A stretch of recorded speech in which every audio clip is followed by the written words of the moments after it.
What is good, Sixer Nation? You already know who this is. It's DFJ Hoops. Like, share, subscribe, hit the bell so you don't miss any videos released on this channel. Let's not waste any more time. Let's just get right into this. So there are rumors that if Paul George fails to come to a contract extension with the Los Angeles Clippers, there are current teams in the Eastern Conference that could try to make a run for him. Now, among these teams are the 76ers, the Orlando Magic, the Indiana Pacers, and the New York Knicks. Those are the teams that are rumored to that could be in the run for Paul George. Now, let's get into this article that I have right here and let's break everything down. So it says, what Eastern Conference teams could make a run for Paul George? While John Hollinger doesn't name any team, the Sixers are likely to make a run for Paul George this offseason. The franchise has a maximum slot available this offseason and has been rumored to be interested in the All NBA veteran. Another squad that could end up making a good run for Paul George would be the Orlando Magic. Orlando has more than enough cap space and could create a max slot if they choose to. The Magic wouldn't mind his injury history and age since the franchise is in a small market. At the end of the day, Paul George will likely have a max deal waiting for him if the Clippers choose not to offer him one. So, like I said, the Sixers are one of the teams that could make a run for him. The Indiana Pacers are one. I mean, even though it's not in this article, the Indiana Pacers are one of the teams that could make a run for him. The Orlando Magic is in here, and the New York Knicks. Now, it'll make a lot of sense for Orlando to go after Paul George because they have a very young team. They have Paolo Banchero, who's about 21 years old. He was Rookie of the Year last season, and I believe in the next 3 to 5 years, he will definitely be in the conversations for one of the best players in the game. I think he would definitely be top 10. So they have him. They have former 76er player Markel Fultz, who's about 25 years old, and they have the Wagner brothers too. So they're a very young team, and they could definitely benefit from a veteran player like Paul George. And I think Paul George would just fit good with that unit. Another team that could make a run for PG is the Indiana Pacers.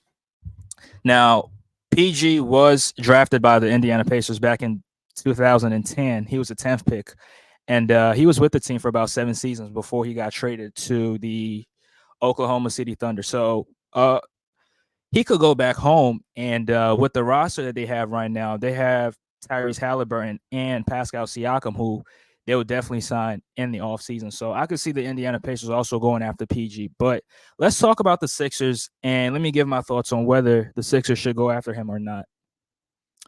So we all know Daryl Morey's track record. We already know what he does. He trades for star players and or signs star players. If we could remember correctly, when he was with the Houston Rockets, he traded for James Harden the first time, and Harden turned into a star for him. So that was, we're not going to count that, but he signed Dwight Howard in the offseason, I think in 2013 or 2014, one of those years, and he traded for CP3, who was a star player at the time, and then traded for Russell Westbrook, who was a star caliber player at the time.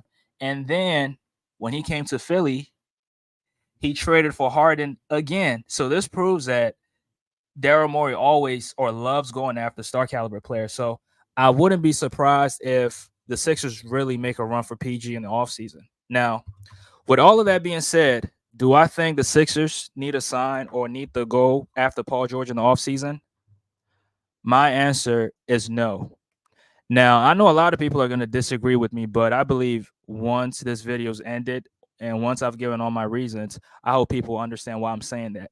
Now, I'm not saying no because PG's a terrible player. He's one of the best players in the game, and in my opinion, I think he's top 10 in terms of skill. Now, he's not a top 10 player. I'm not going to put him in my top 10, but in terms of talent, I think PG is definitely top 10. He has a top 10 talent. Now, let's take a look at PG stats so far this season. So he's averaging 22.3 points. He's giving you 5.3 rebounds and 3.7 assists. And he's shooting 46% from the field, which it's good. It's not all the way great. It's not efficient, but it's good. And he's shooting 40% from the three, which is super efficient. And he's shooting 89% from the free throw line, only 1% shy from shooting 90%, which is efficient. So he's having a solid season. And on top of that, he made the All-Star team in back-to-back seasons. Last season he was an All-Star, and this year he's an All-Star again. So he's having a good season. And so far, he's played 61 games. Now, if he plays 65 games, he could potentially, I don't know, but he could potentially make an all NBA team. So PG is actually balling so far this season, but I believe the Sixers don't need to, sign him in the offseason because for number one, PG is aging and he's getting older in this league. Now, if you take a look at the direction that the NBA is heading towards, um, teams are looking to get younger, and younger players are starting to take over in this league. Now we can take a look at some of these young players like Anthony Edwards. He's a young player who's starting to make a name for himself. We can look at Tyrese Halliburton with the Indiana Pacers. He's a young player too who's looking to make a name for himself. I mean, we could look at the Sixers, and Tyrese Maxey is also one of the young players who's looking to make a name for himself. So teams are looking to get younger, and younger players are starting to take over in this league. And if we go after PG is currently 33 years old now. He's going to be 34 this season. So by the time we sign him and make our first postseason run with him, he's going to be 35 years old. And I don't really think at 35 years old, PG is going to be as good as he is right now. I think he's definitely going to decline because he's getting older. He's getting up there in age. That's my first reason. Now, my second reason is that PG is injury prone. Now, like I said, so far this season, he's played 61 games. So he could definitely meet the 65 game threshold. But let's take a look at the past 4 seasons and the amount of games that he has played in. So in the 2022-2023 season, he only played in 56 games, which is very, very mediocre. And in 2021-2022, he only appeared in 31 games because I think he had a torn ligament in his elbow, so he missed I think 3 months, and he came back in the season. But in that season, he played only 31 games. Now, in 2020, 2021, that was a short season, and it was only 72 games available. And in those 72 games available, he only appeared in 54. In 2019, 2020, the bubble year, or the year that the pandemic happened, out of the 72 games available, he only played in 48 games. So he hasn't really been playing a ton of games. Now, this season is different, but I mean, we already have an injury prone player in Joel Embiid who's missing time right now because he's out with a knee injury. And adding Paul George in the mix, I don't think it's going to be very, very good for the team because you don't want a team that has players always going to miss time. Now, even though he's played in 61 games, it could definitely, the number of games that he could definitely play in the very near future could go down because, like I said, he's getting older and he's starting to break down right in front of us. Now, my third and final reason why the Sixers shouldn't go after PG is that if you take a look at the direction that the NBA is heading towards, teams are now, signing two max players and then surrounding those two max players with a ton of rotation players. Now, teams are not looking to get or have three max players, even though there are a couple teams that have that. Let's take a look at the New York Knicks and what they're doing. Now, the Knicks, who I think the Knicks are a deep team, the Knicks only have two max players. They have Jalen Brunson and Julius Randle. Those are the only two max players that they have on that roster. And they have a ton of role players around them. Josh Hart, Dante DiVincenzo, Miles McBride.